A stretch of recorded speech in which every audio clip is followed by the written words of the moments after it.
Muy buenas noches con todos, soy Kerly Mollón Granda. Vamos a exponer un tema sobre la contratación pública internacional donde la Unión Europea y China se enfrentan. En la presente vamos a identificar, analizar y sintetizar y argumentar sobre cuestiones jurídicas en el ámbito de la contratación pública internacional, particularmente sobre lo que concierne del acuerdo plurilateral sobre la contratación pública de la Organización Mundial, la OMC. Se nos ha presentado un caso donde dice que el 30 de diciembre del 2020, la Unión Europea y China firmaron un acuerdo de inversión. Con base en este acuerdo, no solo se protegerían las inversiones recíprocas en ambas partes, sino que indirectamente también se abriría mayor espacio para las contrataciones públicas internacionales. Sin embargo, China, miembro de la Organización Mundial del Comercio, la OMC, desde el 2001 no ha firmado su acuerdo sobre la contratación pública, aunque está en proceso de adhesión y ostente la condición de observador en el Comité de Contratación Pública. Por otro lado, Hong Kong, desde 1995, y China Taipei, miembro desde 2002, ambos enfrentados con China, que los considera parte de su territorio, son partes de este acuerdo plurilateral.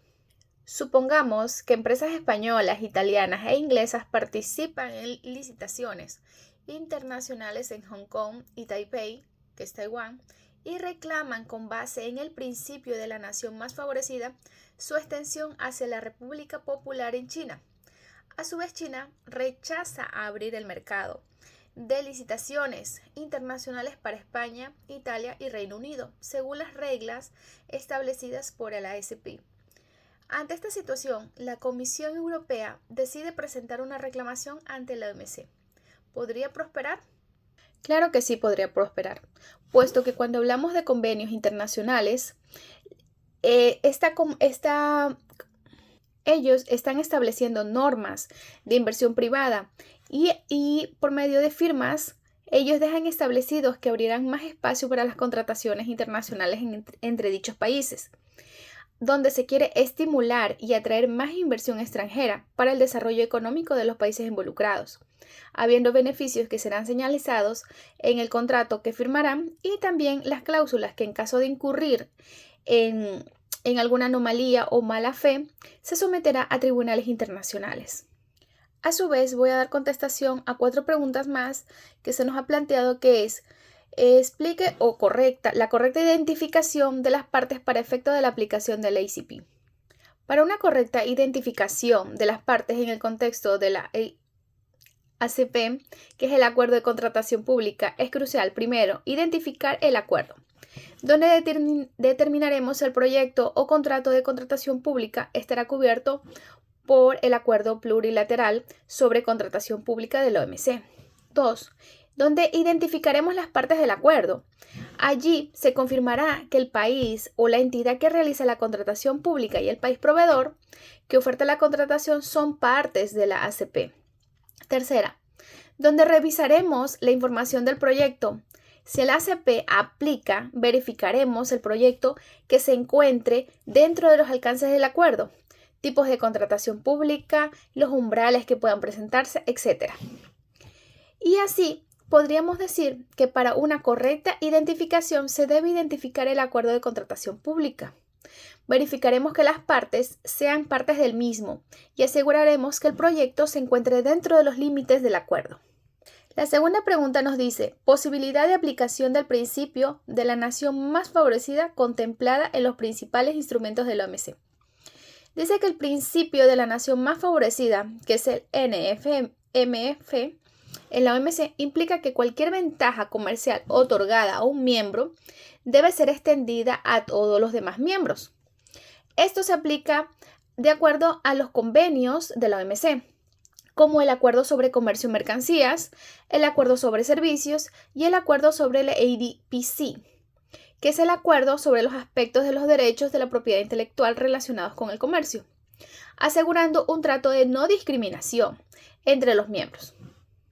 Cuando hablamos de la no discriminación, el principio de nación más favorecida, promueve la no discriminación entre los miembros de la OMC, asegurando que todos pueden beneficiarse dentro de las concesiones comerciales otorgadas a otros. También hay una transparencia. El principio de la NMF contribuye a la transparencia en el comercio internacional y establece un marco de no discriminación. También facilita el comercio. Al evitar la discriminación, el principio de nación más favorecida facilita el comercio entre los miembros de la OMC, promoviendo un sistema comercial más equitativo y predecible. Habiendo obviamente unas excepciones. Dice que aunque el principio del NMF es fundamental, existen algunas excepciones, como las que se derivan de acuerdo a la integración económica regional o de otros acuerdos específicos entre miembros.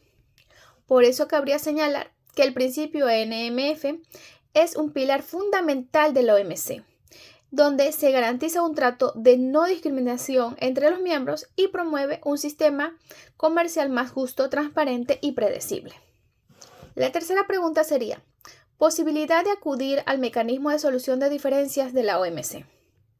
Sí, cualquier miembro de la Organización Mundial del Comercio de la OMC puede acudir al mecanismo de solución de diferencias para resolver disputas comerciales con otros miembros.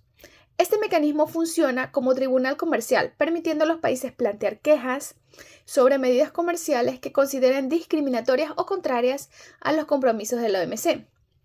El objetivo del mecanismo de solución de diferencias es resolver disputas comerciales de forma pacífica y, de las demás normas, garantizar a los países que cumplan con los compromisos comerciales que han adquirido en el marco de la OMC, proporcionar seguridad y previsibilidad del sistema de comercio justo. Así que podríamos decir que la OMC ofrece un sistema robusto y eficaz para resolver disputas comerciales, permitiendo a los países que se sienten perjudicados por las políticas de otros miembros buscar una solución a sus diferencias de manera pacífica. Y la cuarta pregunta nos dice, ¿posibilidad de que la Comisión Europea represente ante la OMC España, Italia y Reino Unido? Sí se podría, porque es muy probable que la Comisión Europea, que representa a España, a Italia y al Reino Unido en la OMC, que es la Organización Mundial de Comercio, aunque la Unión Europea tiene la política de comercio única y en general la Comisión Europea representa a todos los Estados miembros de la Unión Europea en las reuniones de la OMC, incluyendo a los 3 mencionados antes. Pero,